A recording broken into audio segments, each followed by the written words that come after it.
जय हिंद साथियों, नमस्कार। तो आज हम प्रैक्टिस सेट 2 देखेंगे।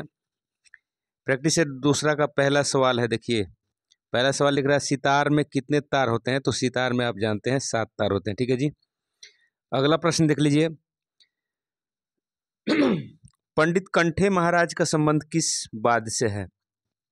तो बताइए। पंडित कंठे महाराज तबला बजाते हैं। ठीक है जी, तबला वादक है पंडित कंठे महाराज। अगला प्रश्न है राग असावरी का वादी स्वर क्या है। तो राग असावरी का वादी स्वर धैवत होता है। ठीक है जी, राग असावरी का वादी स्वर धैवत। अगला प्रश्न देख लीजिए। पंडित बलराम पाठक किस वाद्य के वादक थे। पंडित बलराम पाठक, तो बताइए सितार वादक थे। ठीक है जी। पंच सवारी ताल में कितनी मात्राएं होती हैं आप बताइए। तो पंच सवारी में 15 मात्राएं होती हैं। ठीक है जी, 15 मात्राएं होती हैं। अगला प्रश्न देख लीजिए, छठा है तानसेन के गुरु कौन थे। तो तानसेन के गुरु आप सभी जानते हैं, तानसेन के गुरु थे स्वामी हरिदास। ठीक है जी।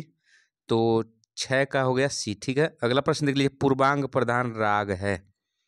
तो पूर्वांग प्रधान राग इसमें से कौन है आप बताइए। तो राग भूपाली है। ठीक है। अगला प्रश्न देख लीजिए, तिट कत गति गण किस ताल से संबंधित है। तो आपको बताना है तिटकत गदिगन। बताइए, ऑप्शन देखिए, बताइए कौन सा ताल होगा। तो तिटकत गदिगन के लिए आपका सही उत्तर हो जाएगा 4 ताल। ठीक है जी। अगला प्रश्न देख लीजिए, नाद की तारता किस पर निर्भर करती है। नाद की तारता, ठीक है जी, जो पिच होता है नाद की पिच किस पर निर्भर करता है। तो बताइए 9 का हो जाएगा आवृत्ति पर, बी। ठीक है जी। अगला प्रश्न देख लीजिए, 10 नंबर सवाल है राग दरबारी का वादन समय क्या है। तो राग दरबारी का वादन समय आपको मध्य रात्रि होता है। ठीक है जी। देखिए 11 नंबर सवाल है निम्नलिखित में से कौन सा स्वर समुदाय तोड़ी अंग को दर्शाता है। कौन सा अंग। तो तोड़ी अंग। तो आप बताइए तोड़ी थाट में आप जानते हैं कि कोमल ऋषभ लगता है। ठीक है जी। तो रेगा रेसा, ठीक है जी, ये वाला हो जाएगा, ए सही होगा, 11 का ये सही। अगला प्रश्न देख लीजिए, 12 नंबर सवाल है संगीत में कुल स्वर होते हैं। तो संगीत में आप जानते हैं 12 स्वर होते हैं, जो होता है 7 शुद्ध होता है और 5 विकृत। ठीक है जी, 5 विकृत। तो आंसर बी हो जाएगा। 13 नंबर सवाल देखिए, किस थाट में रे ग ध कोमल स्वर लगता है और म तीव्र लगता है। तो इसका 13 का बताइए, 13 का हो जाएगा सी। तोड़ी थाट में आपको ऋषभ गंधार धैवत और मध्यम तीव्र लगता है। ठीक है जी, ऋषभ गंधार धैवत कोमल लगते हैं और मध्यम तीव्र लगता है। अगला सवाल देख लीजिए। अगला सवाल है 14 नंबर सवाल है उत्तर भारतीय संगीत में कुल कितने विकृत स्वर हैं। तो बताइए, आप जानते होंगे, 14 का बताइए क्या होगा। तो 5 विकृत है, ऋषभ गंधार मध्यम धैवत और निषाद। ठीक है जी, 5। ठीक है। 15 नंबर सवाल है मध्य सप्तक के षडज की आंदोलन संख्या बताइए। तो हो जाएगा आपका 15 का बताइए, 15 का बताइए 240। और वही आपका मध्य का पूछा होता तो इसका 120 आधा होता, और तार का पूछेगा तो 360 हो जाएगा। ठीक है जी। अगला प्रश्न देख लीजिए। अगला प्रश्न है वैदिक कालीन स्वरों में उदात का अर्थ क्या है। उदात का अर्थ होता है ऊंचा स्वर। 16 का क्या हो जाएगा जी, 16 का स्वरों के स्थान से उच्च अवस्था, और निम्न अवस्था को अनुदात कहते हैं, अनुदात कहते हैं, और मध्य अवस्था को स्वरित कहते हैं। ठीक है जी, आप जानते हैं। अगला प्रश्न देख लीजिए, चतुरंग के कितने अंग होते हैं। तो चतुर, देखिए चतुर से 4 तो अंग होते हैं इसके 4। ठीक है जी। तो 17 का क्या हो जाएगा बी। 18 का श्रुतियों की संख्या आप जानते हैं 22 होता है। अगला प्रश्न देख लीजिए, गुल्लू शब्द किस वाद्य से संबंधित है। तो गुल्लू शब्द बताइए आप किससे संबंधित है। तो गुल्लू शब्द आपका हो जाए सितार से संबंधित है। ठीक है जी, सितार से संबंधित। 20 नंबर सवाल राग भूपाली किस थाट का राग है। तो राग भूकालगढ़। देखिए कल्याण थाट का होता है, कल्याण थाट का। इसमें गंधारवादी होता है और धैवत जो होता है आपका संवादी स्वर होता है। ठीक है जी, भूपाली राग में। 21 नंबर देखिए सवाल, 21 नंबर सवाल में लिख रहा है निम्न में से कौन सा औडव जाति का राग है। औडव जाति का मतलब होता है आरोह में और अवरोह में 5-5 स्वर का प्रयोग होना। ठीक है जी। तो 21 नंबर सवाल का उत्तर हो जाएगा आपका क्या होगा जी, खमाज। राग खमाज भूपाली आड़व जाति का होता है। देखिए, ताल गजझंपा, गजझंपा में कितनी ताली होती है? तो बताइए 22 नंबर सवाल का आंसर ई हो जाएगा। गजझंपा ताल में 3 ताली होती है।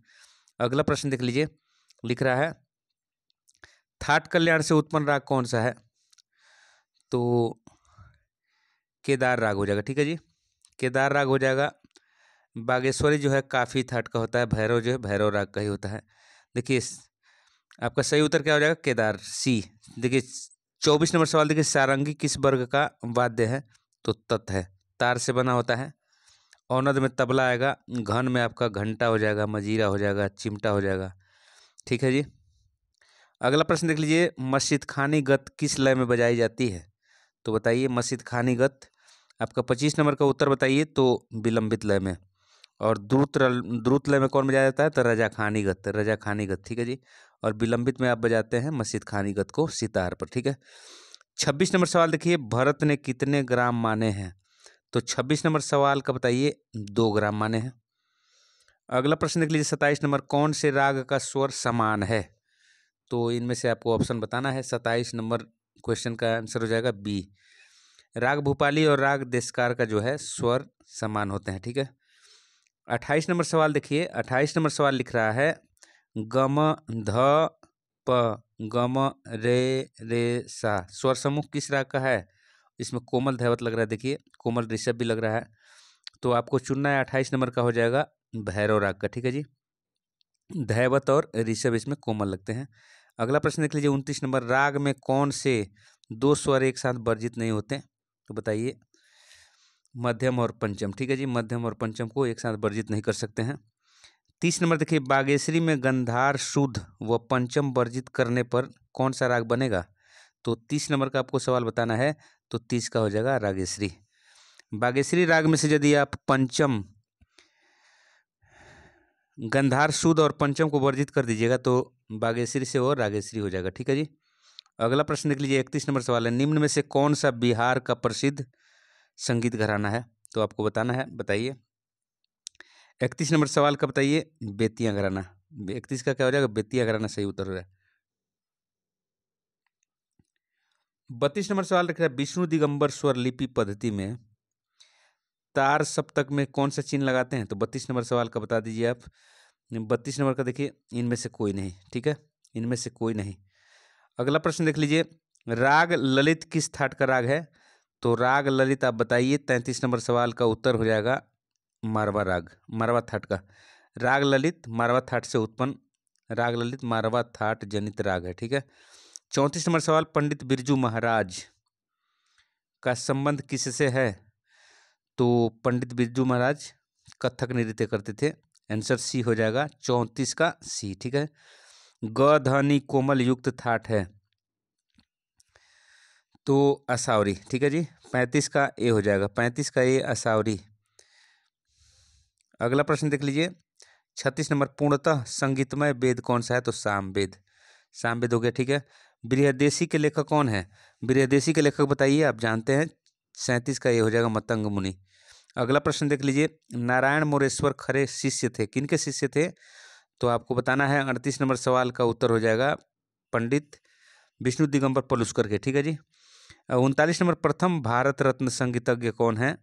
तो आपको बताना है। इसका सही उत्तर हो जाएगा 39 का बताइए। 39 का हो जाएगा MS सुबा लक्ष्मी। ठीक है जी। अब देखिए अगला प्रश्न देख लीजिए 40 नंबर सवाल। देखिए 40 नंबर सवाल आपको देखना है। 40 नंबर सवाल देखना है आपको। 40 नंबर सवाल लिख रहा है, सितार के पहले तार को किस स्वर से मिलाया जाता है? तो बताइए 40 नंबर सवाल का उत्तर हो जाएगा आपका मध्यम से। ठीक है।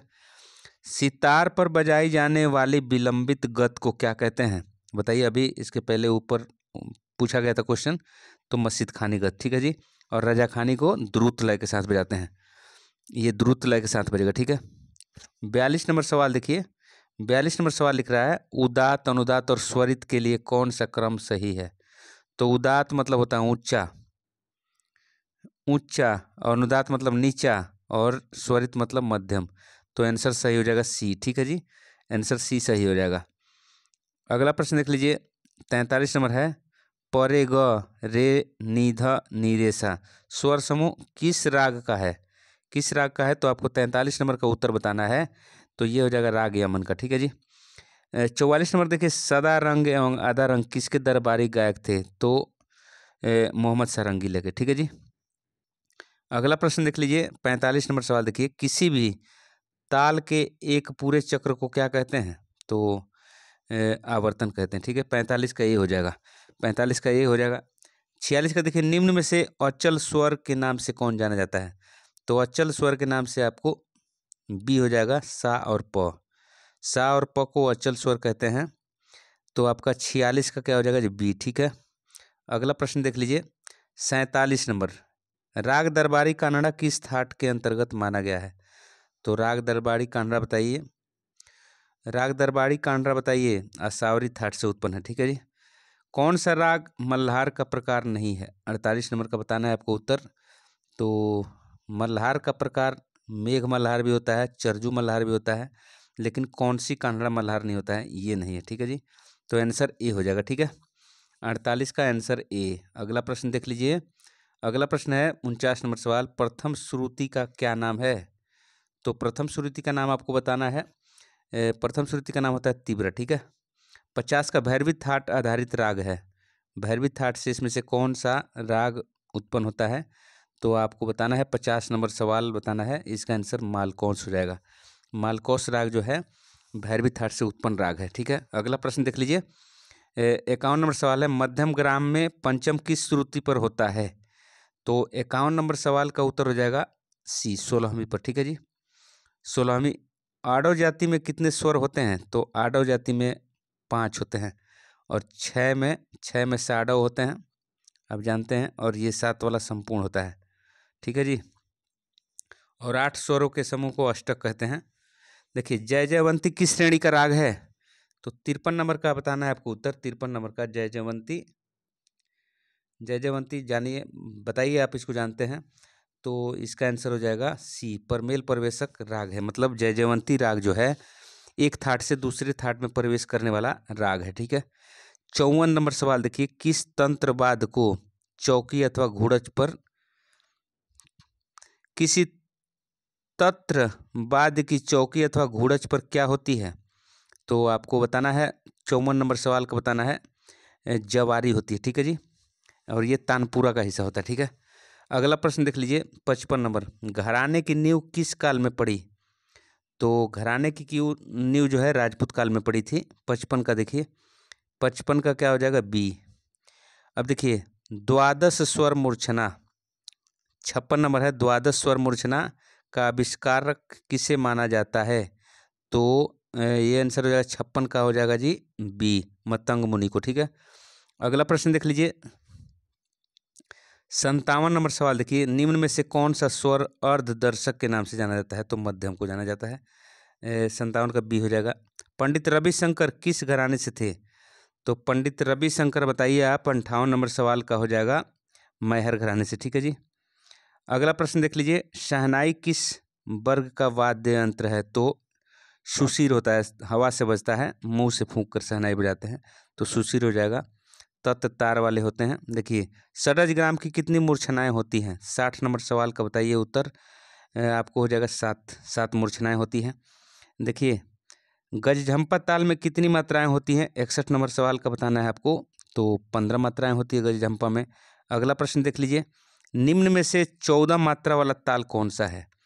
तो आपको 62 नंबर सवाल का बताना है। तो सी, धमार ताल 14 मात्रा का होता है, आप जानते हैं। अगला प्रश्न देख लीजिए, 63, षडज ग्राम में पंचम की श्रुति पर स्थापित होता है? तो 63 का उत्तर हो जाएगा ए, 17वीं पर। निम्नलिखित में से किस राग में दोनों मध्यम का प्रयोग ललितांग में किया जाता है? ललितांग में किया जाता है। ठीक है जी।